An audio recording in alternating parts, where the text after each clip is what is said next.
कहीं बाहर चल के बैठते हैं। लेकिन कहाँ जाएं? तुम्हारी नानी के कैफे चले? ये तो बहुत अच्छा आइडिया है, नानी भी खुश हो जाएंगी। ठीक है। हेडबैंड्स भी आ गए, ये तुम्हारा है, ये रहा आपका, और नूर ये तुम्हारा। अरे देखो, दुआ आ गई। सरप्राइज। तुमने तो जरा भी शक नहीं होने दिया। तो तुम तैयार हो? तैयार हूँ। जल्दी से एक विश तो करो। अजलान, मैं तैयार हूँ, चल सकते हैं।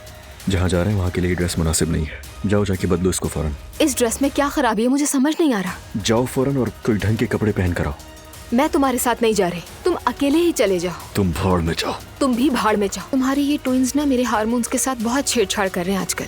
शायद अनजाने में मैंने कुछ ज्यादा ही रिएक्ट कर दिया। मैं यानी हम तुमसे बहुत मोहब्बत करते हैं। जल्दी से घर आ जाओ और हम तुम्हें जोर से गले लगा लेंगे।